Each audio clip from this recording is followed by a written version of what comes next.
students. Welcome to H2O, the A to Z of chemistry. I'm Dr. Ritu Johar, your educator for this course on states of matter, and I hope you are enjoying this course with me. So today we begin with lecture 29 from the course, but make sure you watch the previous ones before viewing this one. In the last lecture, we learned about the van der Waals equation for the real gases. So I hope the whole concept that is clear to you. In case you still have any doubts, please do feel free. Put your doubts in the comment section or email them to us. The email ID of ours is always written on the last slide of every lecture.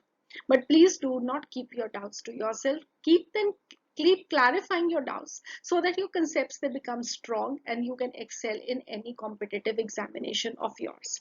Now moving further in this lecture, I hope the whole concept of the real gases is clear to you because today we are going to discuss a very important topic related to the real gases. Now the real gas behavior should be very clear to you that the real gases they do deviate from ideal gas behavior. They are not going to behave like an ideal gas under all conditions of temperature and pressure. When the pressure is going to be low, the temperature is going to be high. They follow the ideal gas behavior. But the moment the temperature starts getting low and the pressure becomes high, the gases they deviate from the ideal gas behavior, right? Now, with this understanding in mind, I'm going to ask you one question. Can you tell me which out of the two, the ideal gas or a real gas, we can liquefy? Well, I hope you all know the answer now that we cannot liquefy an ideal gas because for an ideal gas, we consider the intermolecular forces of attraction to be negligible. So even if we bring the molecules close together by increasing the pressure, then also the intermolecular forces they are negligible, so the molecules they're not going to come very close to one another, and therefore the gas is not going to liquefy. But the real gases they have intermolecular forces of attraction, so when the pressure is going to be high, the temperature is going to be low, the molecules they can come closer to one another, and that time the speed of the molecules is also going to be low because of a low temperature. So the molecules they can coalesce together, and there is going to be a conversion of the gaseous state of matter to the liquid state of matter. So today in this lecture, what we are going to learn is actually this. We are going to learn about the liquefaction of gases, and along with that, we are going to learn a very important term that is going to be critical temperature. So let us begin our learning today. So let us begin our learning today on the liquefaction of gases and critical temperature with an understanding that the liquefaction of gases is going to be favored by low temperature and high pressure. But how much low the temperature should be, how much high the pressure should be is what we do not know till now. So the exact conditions of temperature and pressure required for the liquefaction of gases. This was first of all discovered by a scientist, Thomas Andrews. He studied the liquefaction of carbon dioxide gas enclosed in a capillary tube maintained at a constant temperature. The volume occupied by the gas was recorded at pressures varying up to 10 power 7 Newton per meter square, and then keeping the temperature constant, he obtained certain curves of volume versus pressure, and these are known as isotherms. So where did we learn about the isotherms first? We learned them while we were drawing the plots for the Boyle's law, right? So at a constant temperature for a fixed amount of gas, pressure of a gas is going to be inversely proportional to volume according to the Boyle's law. That is what you have studied. So Thomas Andrew also, he had taken carbon dioxide gas at a constant temperature. He was drawing the plots of P versus P, right? So let us see those plots over here. So what he did was that he drew these plots. This is pressure on the y-axis and volume on the x-axis. He had taken the plots at various temperatures, like this is a plot at 50 degrees Celsius, a plot at 31.1 degrees Celsius, at a 30.98 degrees Celsius, 21.5 degrees Celsius, 13.1 degrees Celsius. These are the plots which you can see the variation of pressure versus volume for carbon dioxide gas. This is what we are going to understand, and this is how we will be learning about the liquefaction of the gases. So let us understand this plot and see what all Andrew noticed while he was doing his experiment. So the first thing that he noticed was that when the temperature is very high, the isotherms will look like that of an ideal gas, and the gas this cannot be liquefied even at a very high pressure. So if you look at the plot at 50 degrees Celsius, or there were plots more than the temperature of 50 degrees Celsius also, all these plots, they would just look like to be the plot for an ideal gas. Pressure being inversely proportional to volume, the plots, they look like just exactly what we had drawn for the Boyle's law plots. Okay, so what does this mean is that at this high temperature, their gas is behaving like an ideal gas. And however high the pressure we may make for the carbon dioxide gas, what he noticed was that the gas was not liquefying. Okay, we were trying to give it a high pressure, we were trying to bring the molecules closer to one another, but the gas was not liquefying. Next, he started lowering down the temperature now. When he lowered down the temperature, what he saw was that as the temperature is lowered, the shape of the curve changes and the data shows considerable deviation from ideal behavior. So if you look at the plot at 31.1 degrees Celsius, you will see that now the curve is changing. And this change in the curve, this is in accordance with the non-ideal behavior of the gases. But at this temperature also, it is all a gas. However high the temperature may be, it is still a gas. There has been no liquid form. But then he saw that he decreased the temperature further. A temperature decreased to 30.98 degrees Celsius, which is just 0.02 Celsius below the plot of 31.1 degrees Celsius, right? So what did he see is that at 30.98 degrees Celsius, carbon dioxide, this remains a gas up till 73 atmosphere, right? So 73 atmosphere is this point E on the plot. So this is the graph if you see. Um, the graph, this is a blue line. So you can see this is a gas up till point E. And point E, what he saw was that first of all, carbon dioxide became a liquid. And beyond this, when the pressure was increased further, it became a liquid. So at 73 atmosphere, it was the first time that liquid carbon dioxide appeared. So this temperature of 30.98 degrees Celsius, this is called as the critical temperature of carbon dioxide gas, and critical temperature means this is the highest temperature at which liquid carbon dioxide is observed. Above this temperature, it is going to be a gas, however high the pressure may be. So whatever high, you can see these were the plots that we were taking at higher temperatures. So no gas was getting converted into a liquid. So this is the highest point where we can see that carbon dioxide gas is getting converted into a liquid. So this temperature of 30.98 degrees Celsius, this is called as the critical temperature of carbon dioxide. So now let us understand what happens when we are going to decrease the temperature from 30.98 degrees Celsius to 21.5 degrees Celsius. So this is the isotherm we have at 21.5 degrees Celsius, which is following the points A, B, C and D, right? So let us understand what happens from A to B. So as we are increasing the pressure, what we are seeing is that the volume is decreasing, right? So along the x-axis, the volume is increasing, and along the y-axis, the pressure is increasing. So when we are moving from A to B, the pressure is increasing, the volume is decreasing because we are going backwards, right? So what this means is pressure is inversely proportional to volume. So this is what we have as a gas behavior.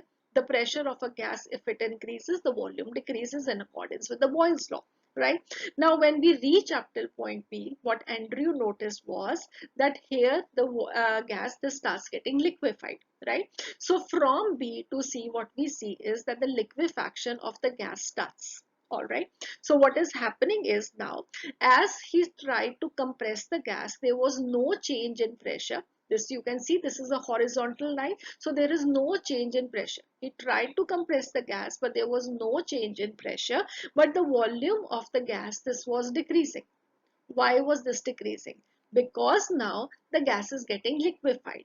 as and as the gas is getting liquefied, the volume of the gas is going to decrease, because from gas to liquid forming, the volume of the liquid is going to be less than that of a gas. So the gas is getting liquefied, it is getting liquefied, it is getting liquefied, the volume is decreasing up till point C, where whole of the gas this gets liquefied. Okay, so this plot which we see over here, this is a horizontal line. This is a horizontal line which is showing that the pressure is not changing, but the volume is decreasing. The volume is decreasing because the gas is getting condensed to form a liquid, and the liquid list has less volume as compared to a gas, right? And in this phase, what we can see is that both gas and a liquid will be present, right? So as we are moving from B to C, then the quantity of the liquid will keep on increasing, and the quantity of gas, this will keep on decreasing. When we reach up to point C, what will happen? At point C, when we are going to increase now the pressure further, the pressure is increasing rapidly, but in comparison to that, the volume is not going to increase remarkably. Why is that happening now? This is happening because now we have all this in the liquid, right? So from C to D, what we have as the phase is the liquid phase of carbon dioxide. We have the whole of carbon dioxide converted into a liquid carbon dioxide. No gas is there, right? So we all know that the liquids, they are not very highly compressible. So what we see is that there is a very small amount of change in volume as compared to the increase in pressure, right? So I'm just now going to put it all this into words so that you can understand this again once.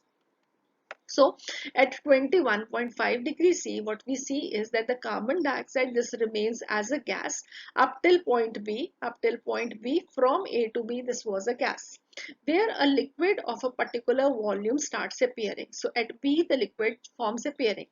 Further compression does not change the pressure. The pressure is not changing. We see that this is a line parallel to the x-axis.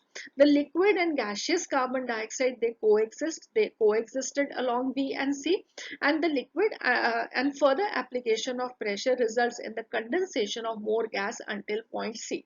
So till point C, the whole of the gas, this gets condensed to form liquid carbon dioxide, right? Now, at point C, all the gas has been condensed, and further application of the pressure merely compresses the liquid. A slight compression from volume V2 to V3 we see, right? And but there is a steep rise in the pressure from P2 to P3. So P2 to P3, the pressure has increased much, and the volume, this has not decreased to an appreciable amount. So further increase in pressure simply compresses liquid carbon dioxide, and the curve represents the compressibility of the liquid. Even a slight compression results in steep rise in pressure, indicating the very low compressibility of the liquid, right? I hope now this is clear to you. What is happening in this plot? From A to B, this is a gas. From B to C, the gas is getting converted into a liquid, and from C to D, this is only a liquid where the on compression the pressure is increasing, but the volume is not changing appreciably. So now I hope you all understand that this point E, this is representing the critical temperature of carbon dioxide, and below 30.98 degrees Celsius, which is the critical temperature, each curve is going to show a similar trend. First of all, it is going to be the gaseous phase, then it is going to be the conversion of a gas into a liquid, and then it is going to be the liquid phase. Only the length of the horizontal line, this is going to increase at lower temperature. So if you see at a temperature of 13.1 degrees C, the horizontal portion, this has a longer length than compared to BC, which is at 21.5 degrees Celsius. Or in other words, what you can say is, as the temperature is going to increase, the length of the horizontal portion, this is decreasing until it is reaching up to a place where it is just forming a point. So at critical temperature, the horizontal portion of the isotherm, this merges only into one point, right? I hope this is clear. Now, the volume of 1 mole of a gas at critical temperature, this is referred to as critical volume. So this is the critical temperature. Volume corresponding to this critical temperature is called as the critical volume, and the pressure corresponding to this critical temperature, this is called as the critical pressure. right? And the total, the critical temperature, the critical pressure, and the critical volume, they are called as the critical constants. So now let us learn something more about this plot. We are at point E, which is the critical temperature of carbon dioxide gas. As we are going to decrease the temperature, what we are going to see is that all the isotherms that will be there, which are having a temperature lower than 30.98 degrees Celsius, they will be having some horizontal portion like BC. Now, if you do that, you just join the point E to all the ends, right? From E to C and so on, and just move till the bottom, till the X axis, right? Similarly, from E to B and so on, these are the ends of the horizontal part of the curves. Now what you got is this dome shaped area or a hill shaped area, and the top of the hill is this E point. Now in this area we have certain values of pressure and volume where we can have both the gaseous and the liquid phase of carbon dioxide coexisting. I hope you can understand, because you have just now studied that on BC what is happening is at B point the liquefaction of carbon dioxide gas, this has started, and as we are moving along BC up till point C, the content of the liquid carbon dioxide, that is increasing, and that of gaseous carbon dioxide, that is decreasing. So in this whole area what we can understand is that both carbon dioxide gas and liquid, they are coexisting, right? So, and the liquid and the gas, they can be distinguished only therefore when the fluid is below the critical temperature, right? So we will be having both the liquid and the gaseous phase, and in this situation the liquid and the gas, they are going to be in equilibrium, and there will be just a surface which is going to separate the two phases, which is going to be visible. If there is absence of this phase, there is no fundamental way to distinguish between the two states. Now what I mean by this is, for example, let us take a glass of water. Okay, you just take it a glassy material so that you can see through that glass, and in this glass what we have done is we have just filled half the glass with water. Now water is colorless. How do you come to know that this is half full? You come to know because you can see the surface of the liquid, right? I hope you can understand. So this is going to be the liquid portion, and above it is empty. Is it empty? No, there is air over here, right? And what is air? Air is a gas. So you have understood that the liquid water is separated from air above it by the surface of water. So similarly for carbon dioxide also, we are able to distinguish the gaseous and the liquid phase in this dome shaped area just because of the surface which is separating the two phases. I hope this is clear. All right. So next, at critical temperature, the liquid passes into the gaseous state imperceptibly and continuously. The surface separating the two phases disappears. So now at E point, there is no surface which is going to separate the gaseous and the liquid phase. At one instant, it is a gas, and the other moment, it has become a liquid, right? So there is going to be no surface which is going to separate the two gaseous phase and the liquid phase. The gas is just continuously moving on to the liquid phase. Okay. And the gas below the critical temperature, this can be liquefied by applying pressure. So whenever we will be having a gas below the critical temperature, that is the gas which is going to be in this dome shaped area, this will be, we can liquefy that gas, and that gas is called as vapor, right? So now if we just take correlate this to again water, so we have taken this glass of water, right? And I have just put a lid on top of this, and I have half of this glass full. Now what I start is I start heating this, and when I start heating it, after some time you see that the water, this is going to start to evaporate. The level of the liquid, this will come down, right? When the liquid level has come down, what this means is that we have increased the level of the water vapors, right? And these water vapors, if I just remove this heat from here, what is going to happen is they are going to condense back, and we will be seeing that the liquid water level, that will again rise up, right? Now this is only till we reach the critical temperature for water as well. So below the critical temperature, whatever water vapor has formed in this area, we can liquefy this, and therefore we call this as water vapor. Okay.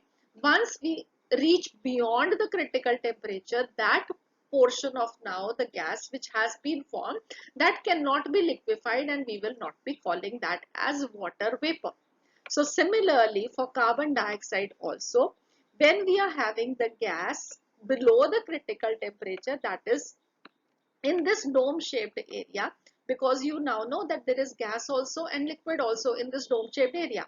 So this gas, wherever it is present below the critical temperature, when we are going to apply pressure, okay, it can be liquefied, and therefore we call this as vapor, and hence carbon dioxide gas below its critical temperature will be called as carbon dioxide vapor. I hope this is clear that in this dome shaped area we have both liquid and gaseous carbon dioxide. The gas can be liquefied into the can be liquefied, and therefore it is going to be called as vapor.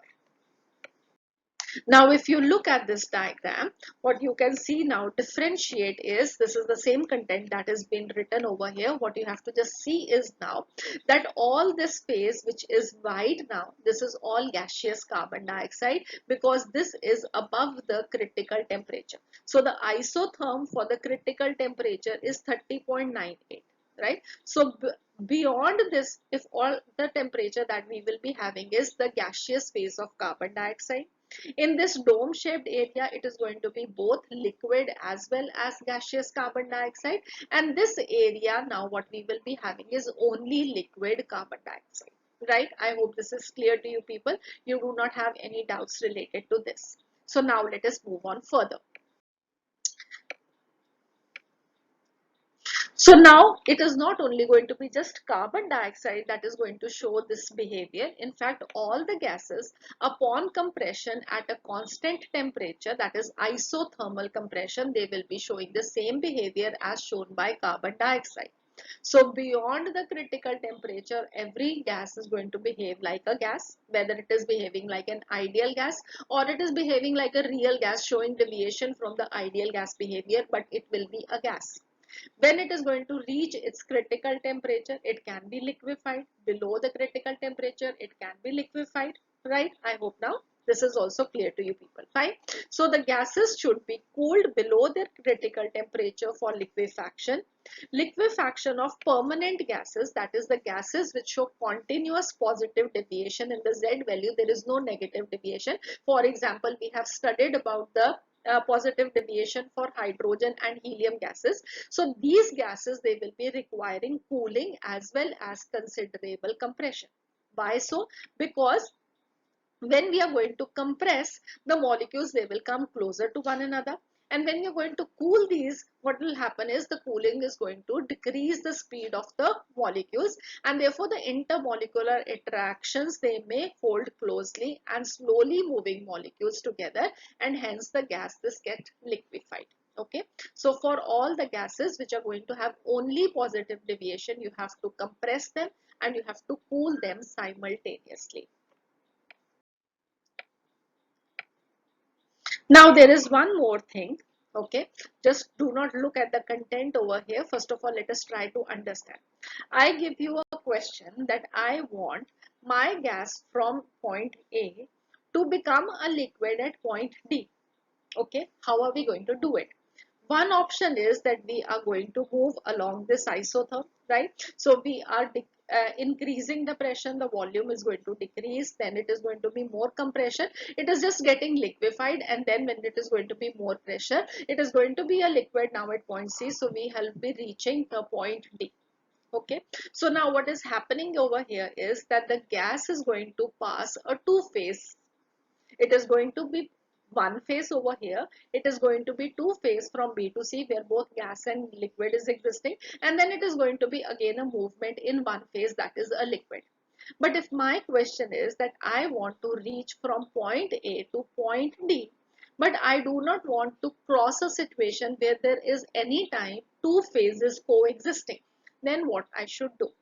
All right, can you think of a solution?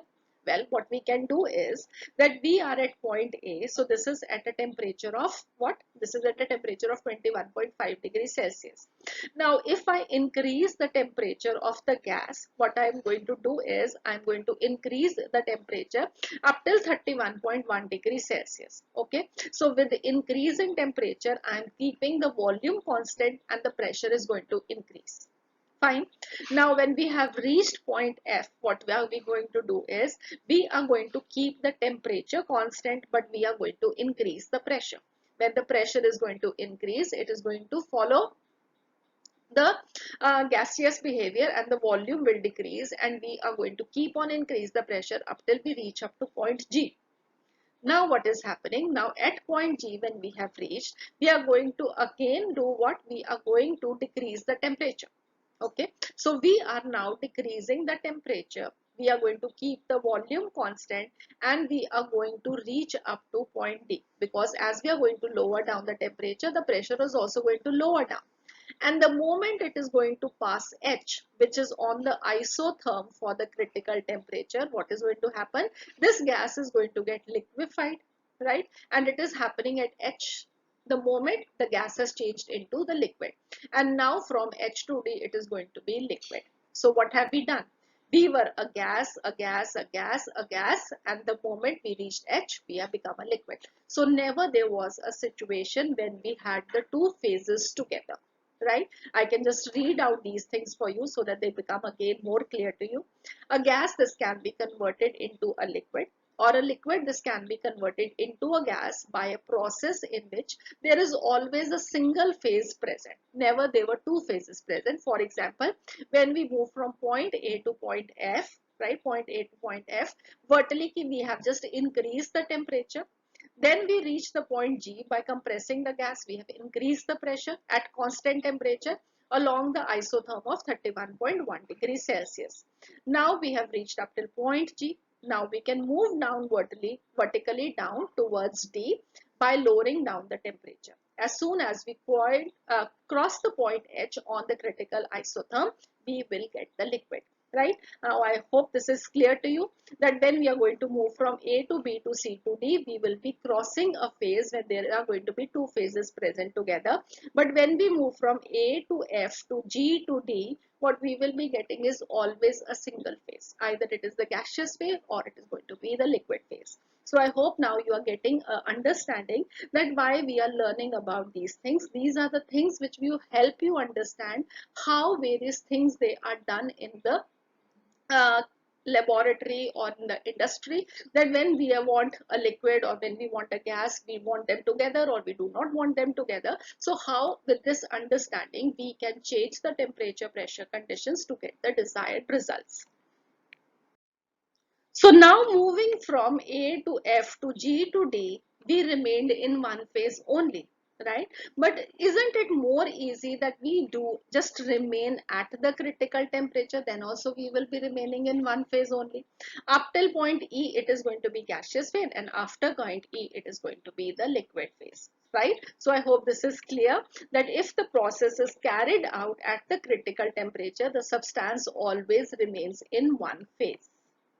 Thus, there is going to be a continuity between the gaseous and the liquid phase, and we can use the term fluid if it for both the liquid and a gas to recognize this continuity. So we do use the word fluid for both gases as well as liquids because there is a continuity from a liquid into a gas or a gas into a liquid, and thus we can say that liquid is only a very dense form of a gas. Right? I hope this is clear. How can we say that the liquid, this is a very dense gas, or the liquid phase continues into the gaseous phase, or the gaseous phase this continues into the liquid phase. So now let us learn one more term, that is going to be the critical phenomenon.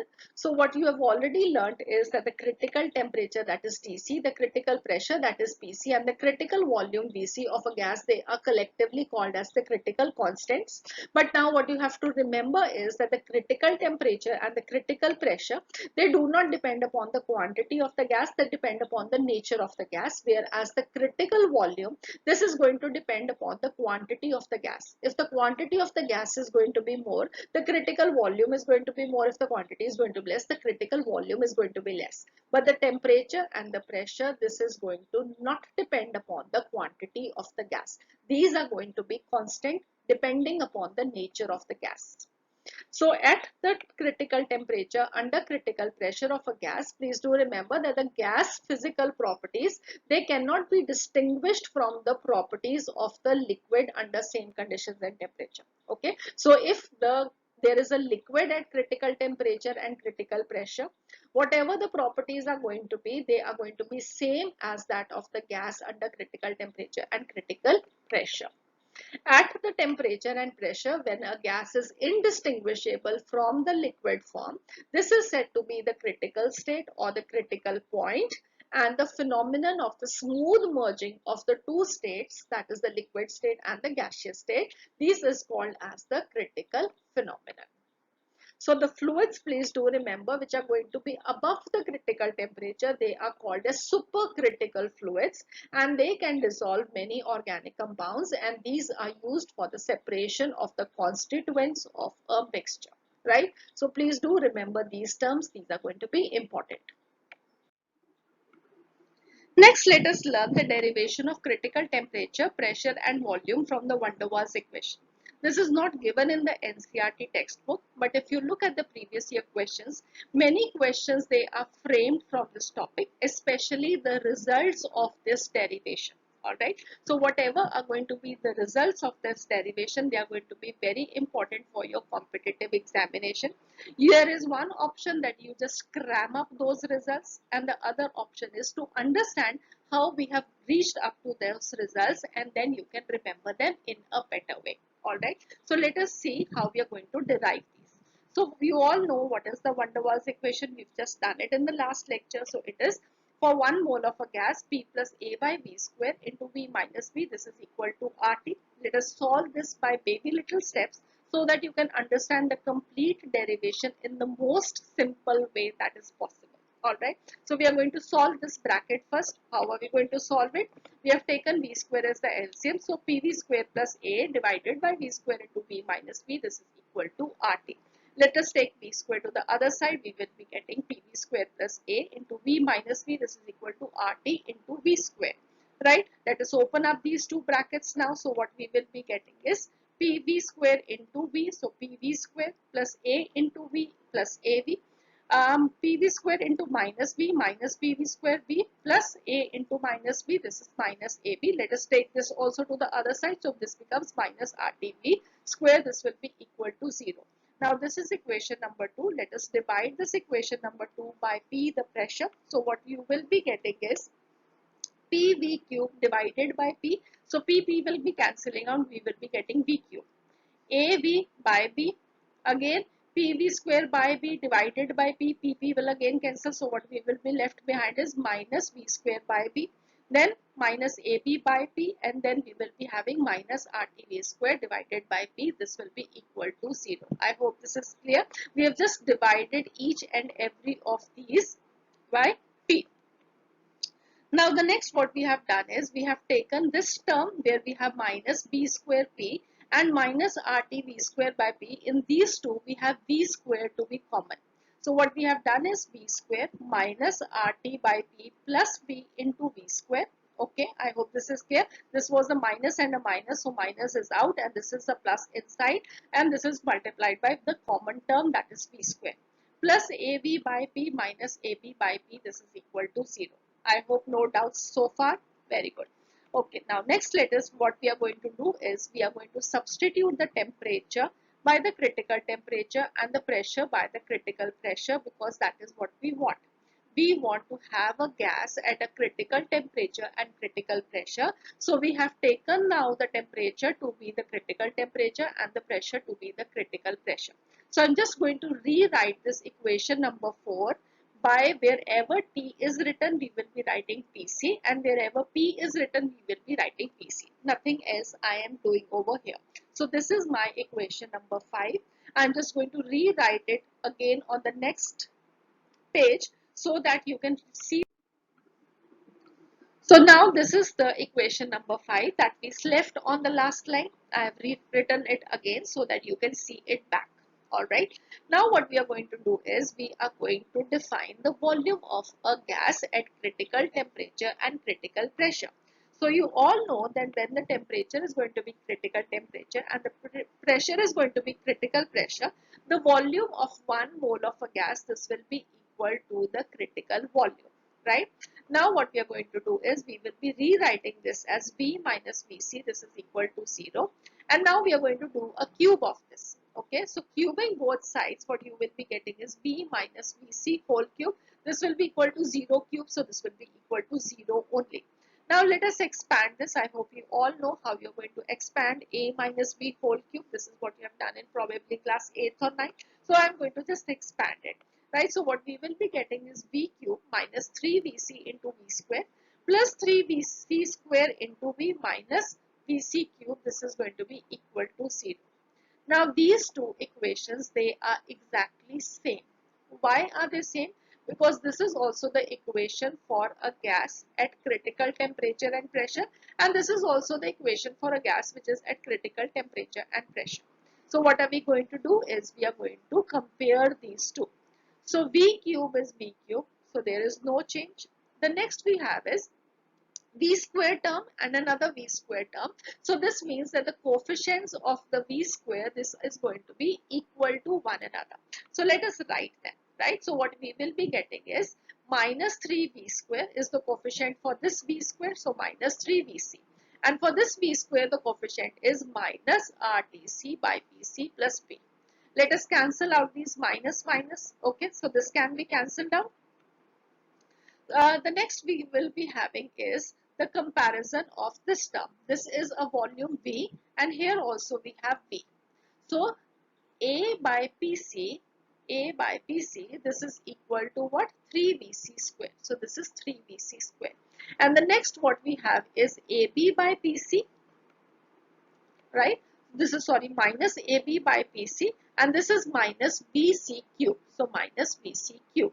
So these are the three things that we have compared from these two equations. And this is our equation number 7, 8 and 9. I'm going to again rewrite these again so that you can develop now certain results from these in relation to the critical temperature, volume and pressure. So these are equation number 7, 8 and 9 that we have got from equation number 5 and 6. I hope this is clear how we have got these. Alright. Now what we are going to do is we are going to divide equation number 9 by equation number 8. And before that this minus and minus is going to cancel out. Right. So VC cube, this is equal to AB by PC. Divide this by 3VC square equal to A by PC. So what you will be getting is VC cube by 3VC square, this will be equal to AB by PC into PC by A. There, this will be cancelling out PC, PC will be cancelling out, and VC square and VC square from here, this is going to cancel out. So what will be left behind is 1 VC, right, divided by 3, this will be equal to B, or VC, this is equal to 3B. So the critical volume of the gas, this is equal to 3B. Now the next thing we are going to do is substitute this value of Vc in equation number 8. Alright. So Vc is equal to 3b.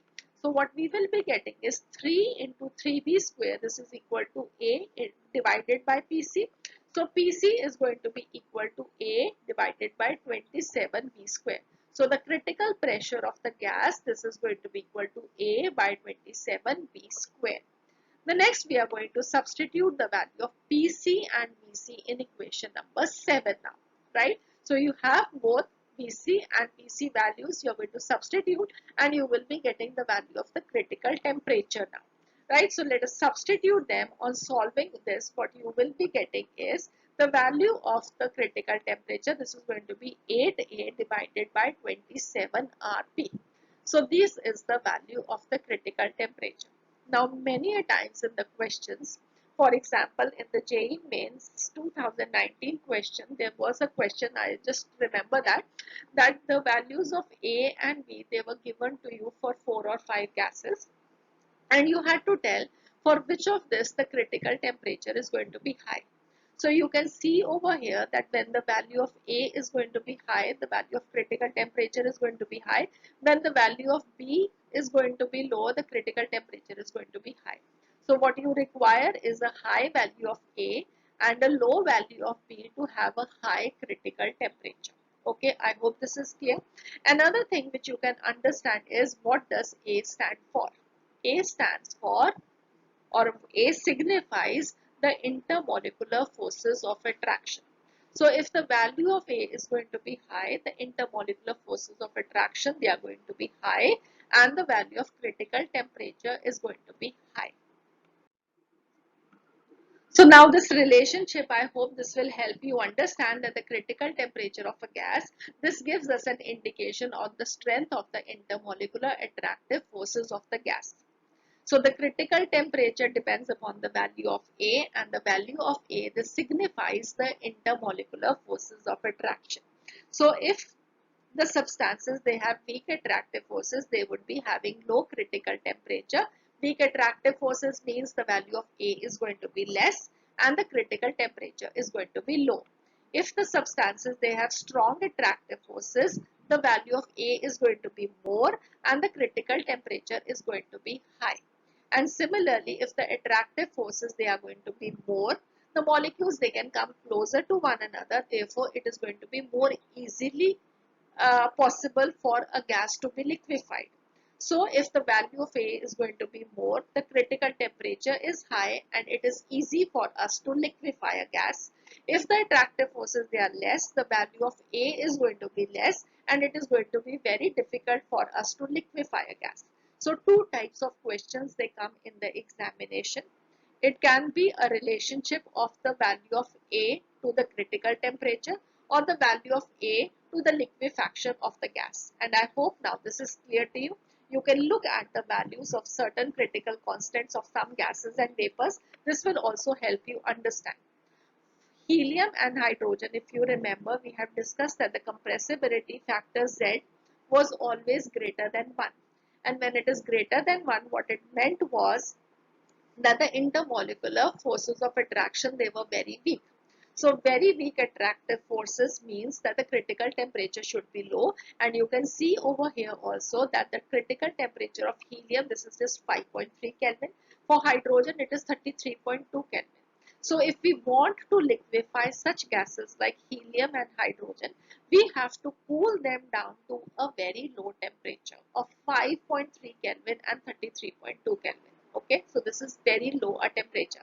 On the other hand, if you look at water molecules, so the critical temperature of water is 647.1. So what does this signify? This signifies that the attractive forces, they are very strong. That is why it is having such a high critical temperature. And if you remember, we have studied that in the water molecules, hydrogen bonding is present. So the water molecules, they remain associated with one another, the strong attractive forces. And if the strong attractive forces are present, this means that the critical temperature is going to be high and we can easily liquefy such a gas. Okay. So the water vapors, they can be converted easily into liquid water because the critical temperature is going to be very high. Okay. I hope this is clear. What type of questions that can come in the examination, they are also clear now.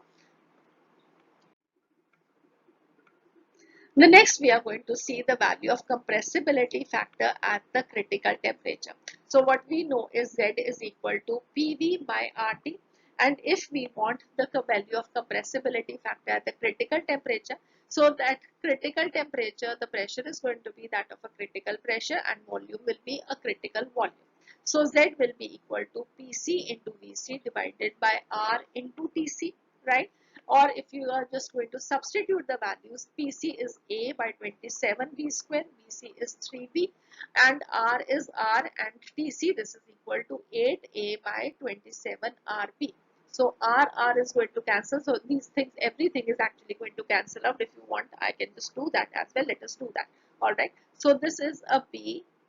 This is B square. So 1 is going to cancel and this is also going to go into the numerator. So this is going to cancel out with this as well. So 27 is going to cancel out with 27. This R is going to cancel out with R. This A is going to cancel out with A. What is left behind? Yes, 3 and 8. So Z is going to be equal to 3 by 8. This is going to be equal to 0.375. So the value of compressibility factor which we obtain from the van der Waals equation is going to be equal to 3 by 8. This is equal to 0.375. Another thing that we have to learn over here is the relationship between the Boyle's temperature and the critical temperature. Okay, I hope you all remember what is Boyle's temperature, the temperature at which a real gas acts ideally over an appreciable range of temperature pressure. This is called as the Boyle's temperature. Now what you have to remember is, I'm not going to give you a complete derivation of this, that TB this is equal to A over RB, and TC we have just now calculated, this is equal to 8A over 27 RB. So TC will be equal to 8 by 27 into TB. So this is something which is going to be less than 1, right? So what this means is that the value of the Boyle's temperature, this is always going to be higher than that of the critical temperature. Okay, so this is what you have to remember in relation to the critical temperature. I hope, and also to the liquefaction of the gases. So I hope everything this is now clear to you. So this brings us to the end of the gaseous state of matter, and in the next lecture we would be starting the discussion on the liquid state of matter. The liquid state of matter we do not have to discuss in detail in class 11. We would be doing that in class 12. So not much a portion is left from this course on the states of matter. And in case you want to have more courses from us and you have not subscribed to the channel till now, please do that. And do click on the subscribe link and click on the bell icon so that you get a notification the moment we put up the next lecture for you, the next course for you. So see you again. Have a nice time. God bless you.